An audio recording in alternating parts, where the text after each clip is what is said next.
Today we figure out which 50mm is the greatest ever.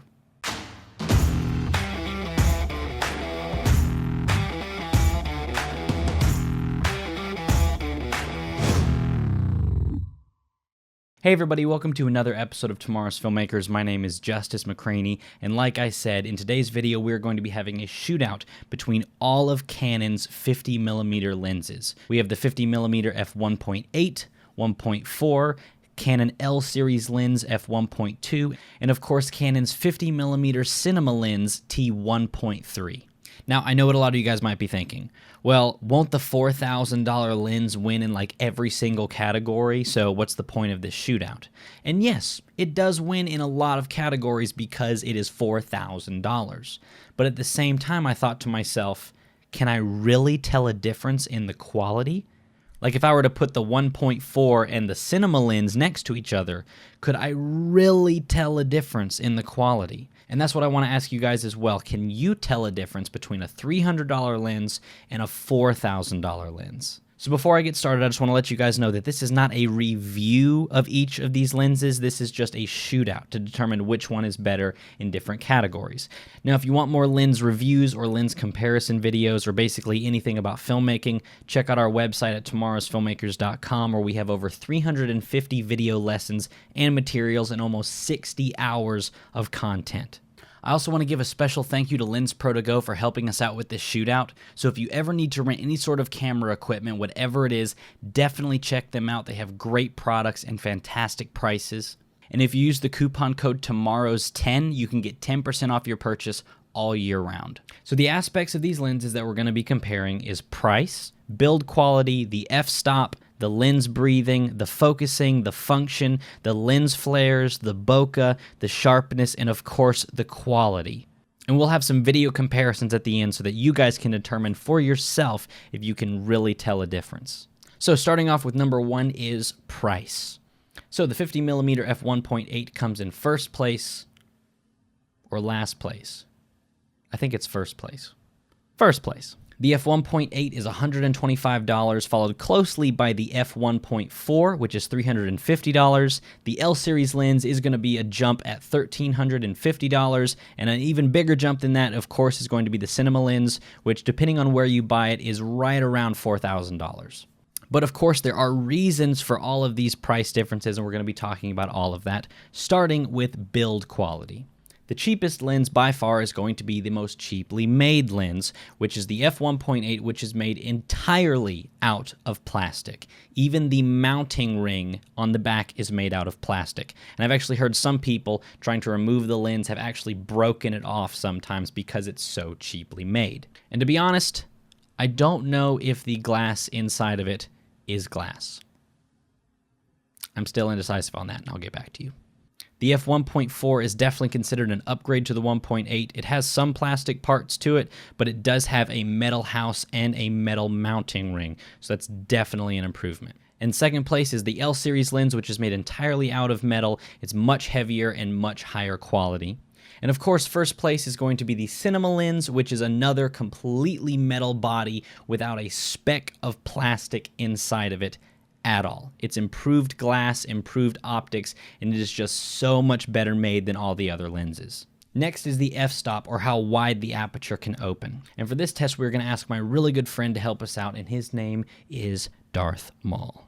And the f1.8 comes in last place because it can only open up to f1.8, and the background isn't quite as blurry, and you aren't able to let as much light into the camera. The f1.4 comes in third place. The L series lens can open up to f1.2, which is much wider. Now the cinema lens is a little bit different because it is not measured in f-stops, it is measured in t-stops. Now t-stops and f-stops are very different, and a lot of you guys might know this, but it is very, very difficult to compare the two. So it's very difficult to say f1.2 is t1 something. So you can't really compare them perfectly, but t1.3 is around 1.2, 1.4, so it can open up pretty wide, but I can't tell you the exact amount that it can open up in f-stop form. Next is lens breathing.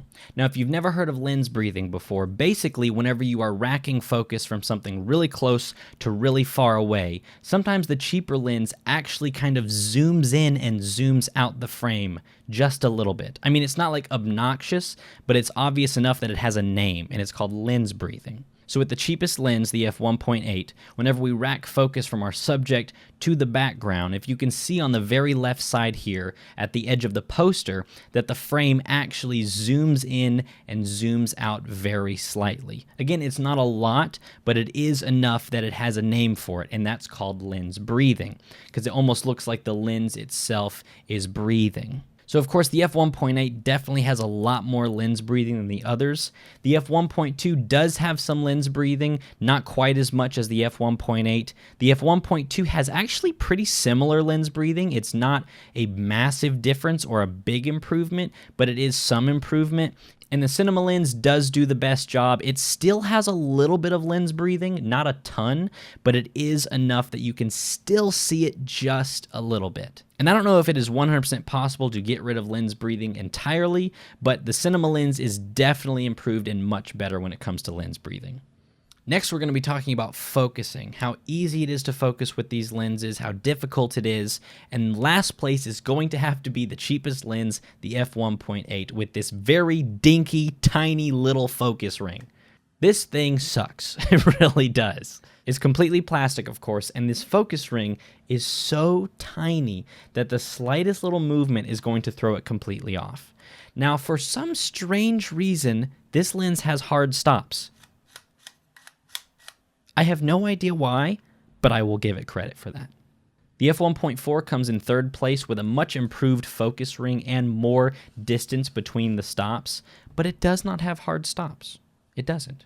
Why on earth does the f1.8 have hard stops? I do not know this, but the f1.4 is improved in many, many ways. The f1.2 comes in second place with, again, an improved focus mechanism that is much smoother and much quieter. Now, the f1.4 is actually much louder whenever you're focusing than the f1.2, and that's because the f1.2 has improved focus mechanisms that are much smoother and much quieter. And it has just about the same focus ring size as the f1.4. It's maybe the slightest bit bigger, but it's just about the same as the 1.4. But the cinema lens comes in first place with an absolutely beautiful and almost completely silent focus wheel, and it has built-in grooves for a follow focus, 300-degree focus throw, which is almost like a complete 100% turn, and the exact distance on the side of the lens. Now, this makes it so much easier for a focus puller when you can actually see the focal distance that's on the side of the lens. Now, I have found a slight problem that I've run into with the cinema lens that makes it lower on the totem pole in our next category, which is function. And this is where things get a little bit tricky. Now, if you are filming a short film and you have a crew and you have a focus puller and you're setting up the shots beforehand and you're testing out the focusing, then this is your lens. Then the functionality of this lens is perfect. It's got the focal rings, it's got the distance. I mean, everything is beautiful. But if you are a run and gun shooter, you're a guerrilla filmmaker, if you're filming a documentary in Afghanistan or something like that, this lens will kill you. Now remember, this has a 300-degree focus turn, which means to focus really close to really far away, you have to turn this thing almost all the way around. And because it's so big, you can't do it in one fluid motion. So you're going to have to be sitting there. If you want to focus on something really far away, you're going to have to move it, and then to focus really back, you're going to have to twist it, and it's not going to be smooth. So run and gun shooting, this thing doesn't work at all because it is meant for precision focusing with a focus puller, or if you're going to be practicing the focusing beforehand, that's perfect. But run and gun shooting, this thing doesn't work. The L-series lens, for example, I can focus really far away to really close by just turning my hand one time, just like that. So if there's something really close, get the focus, get the focus, get the focus, and you can do it really quickly, and it's much more user-friendly if you're a one-man band run-and-gun shooter. Now, I'm not saying the cinema lens is bad, because if you're filming a short film or a bigger project, it would definitely come in first place, but if you're a one-man band run-and-gun shooter, it comes in last place. All right, so now that we have talked about the outside of the lens and all the features of it and the functionality and the focusing, now it is time to talk about the meat of this Shootout, which is going to be the image quality. And the first thing we are going to start with are lens flares. So as you guys know, lens flares are very popular now, and if you're shooting video, a lot of people want lens flares. In fact, I've been on professional sets where if there's not a lens flare, they will create one with a mirror trying to reflect the sun into the lens because it looks so beautiful. So lens flares are very, very popular now. So which one of these lenses does the best with lens flares? Well, you have to remember that 3 of these lenses are photography lenses that we're using for video, and one of them is a video lens. And in photography, lens flares aren't quite as popular because you're trying to get that crisp image. So that's why there's lens hoods that they sell, and they try to coat it properly so you don't get as many lens flares, and they actually market it as less lens flares with this lens. So like the 1.8, if we try to get lens flares, you can see maybe a little bit, but it's not quite as good. The 1.4, maybe a little bit better lens flare. The 1.2, it is a little bit better lens flare, but again, the lens flares just aren't that good. They're kind of dinky. And whenever we switch over to the cinema lens, you can see that there's a pretty nice lens flare. So these photography lenses try to actually not get lens flares. And so whenever we put them on our camera, we can see the lens flares aren't really that good. And some of them, they're not really even existent. They're just kind of nothing. The f1.8 doesn't really have that good of a lens flare. It's okay. And the cinema lens has a much better looking lens flare. Now the reason for this is because they have designed this for videos. So there's nothing inside this lens that is trying to prevent lens flares. In fact, it's almost encouraging it. So the reason the cinema lens looks so much better with lens flares is because they're not trying to prevent it like other photography lenses might. So the cinema lens is going to look better with lens flares. Next is going to be bokeh. Now, if you don't know what bokeh is, it's basically out of focus light behind your subject that creates kind of a circle. And what you want with those are perfectly round circles. That looks very cinematic, and that's proper bokeh. Now, whenever I was doing these tests, I found that the improvements were subtle, but they were an improvement. For example, the cinema lens looks the most rounded. It's a circle. And this light on the left side, I know it's kind of strange. I used like a different shaped light because I wanted to try something different, and it looks weird the entire time. But this light is a circle, and it looks beautiful. Now, whenever you start to get into the cheaper lenses like the f1.8, the circle can start to look kind of like an oval, or sometimes kind of like an octagon or a hexagon, or like a stop sign kind of effect. And the reason that is because the blades inside the aperture.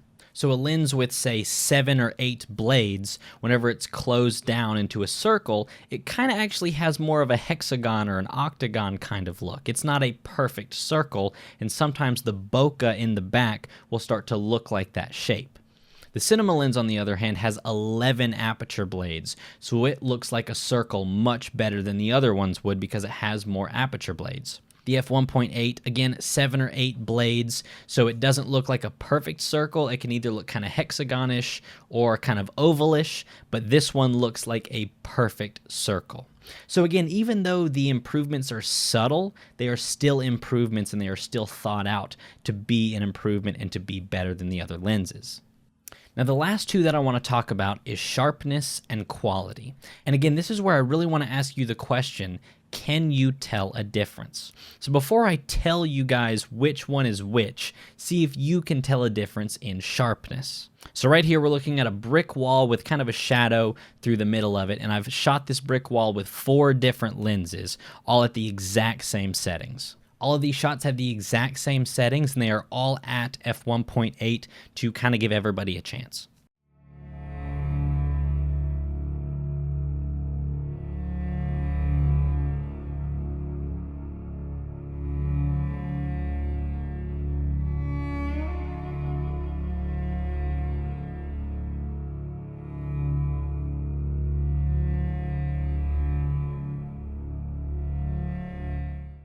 So this one is going to be the $300 f1.4 lens, again set to f1.8. Number 2 was the $4,000 cinema lens. Number 3 was the cheapest lens, the f1.8 at $125. And the last one was the L series lens, which is $1,350. Now looking at those again, can you really tell a difference? Can you really see a big sharpness improvement or a quality improvement? Now again, I want to show you some other shots that I took with these lenses completely in random order without telling you what they are, because I want you guys to see if you can really tell a difference.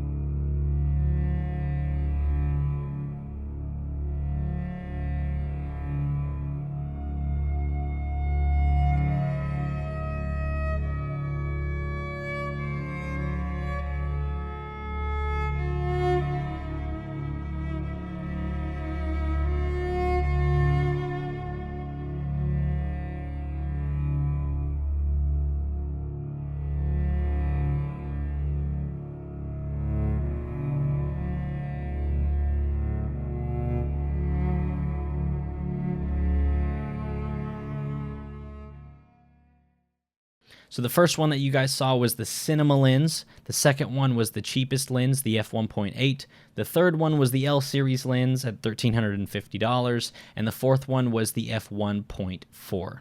Now, I don't know how many of you guys got it right the first time and you said, oh yeah, that's definitely the really nice one. Oh, that's definitely the really bad one. Or if you guys were completely wrong and you just thought they all looked exactly the same. Now, personally, I can easily tell which one is the cinema lens, and the cinema lens looks so much better. It looks so much crisper, the sharpness, I love the colors, I love the way it handles skin tones, I love everything about it. It is absolutely beautiful. Now, for some strange reason, I did notice that even whenever I had the other lenses set to f1.8, the f1.8 at f1.8 was darker. I'm not sure why that is. I don't know if at f1.8 it doesn't let as much light into the camera as these other lenses do set to f1.8, but the widest that the f1.8 could go was still darker than these other lenses set to f1.8. I don't know why that is, except maybe this lens just isn't the greatest lens of all time.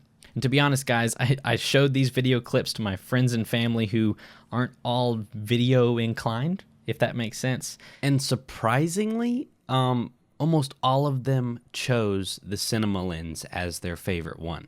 I showed this to 10 people, and of course all 10 of them said that their least favorite one was the top right, which was the f1.8. 8 of them said that their favorite was the top left, which was the cinema lens, and 2 of them said that the bottom right was their favorite, which was the L series lens. So almost every single one chose the cinema lens out of a lineup. And it was kind of shocking to me because I knew that I would be able to tell a difference, but I thought the moral of this whole thing would be nobody can tell a difference, so it's not that big of a deal. But surprisingly, the cinema lens is so good that actual non-video people can pick it out of a lineup. So whenever you pay extra for a lens, you're not paying just for the glass. You're not paying for an 8K lens versus a 1080p lens that you're like, wow, that's incredible. No, you're not paying for that mind blown. You're paying for everything that we talked about. Less lens breathing, lens flares, higher quality, more sharpness, better bokeh. You're paying for all of that stuff to then create a lens that will last you forever. Because I have said this a lot in my other lens videos, and that is a high quality lens will last you forever. So if you purchased this lens, it would last you for who knows how long, versus if you purchased this lens, it might last you a couple years. So as you can clearly see, the cinema lens is the winner in almost every single category because it is the most expensive and you get what you pay for.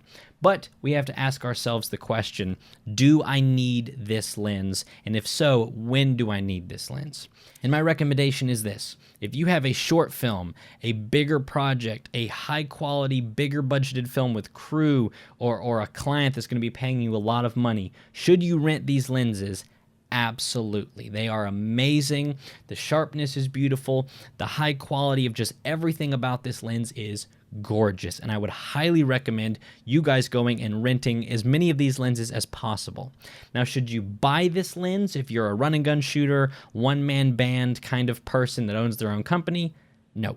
This would not be a good lens for you to buy at all. I would highly recommend picking up an L series lens. Again, this one came in second place, but if it was just against these three, it would blow those out of the water because it is absolutely beautiful. Again, if you just have the f1.4 or the f1.8 and you can't afford anything else, definitely stick with it and keep using it, but I would highly recommend getting the L series lens if you are a run and gun shooter who's a one-man band kind of style, and you will not regret it. So if you guys really enjoyed this lesson, be sure to check out our website at tomorrowsfilmmakers.com. We have episodes just like this on every filmmaking aspect you can think of, from color grading to acting to storyboarding to building your film business, and we will walk you through every step of the process. And also be sure to check out our completely free 1-hour filmmaking webinar where I share with you my 15 secrets to improve your filmmaking, how to make money as a videographer, and what equipment to buy whenever you're starting out. There's limited seating available, so definitely check it out, and I will see you guys there.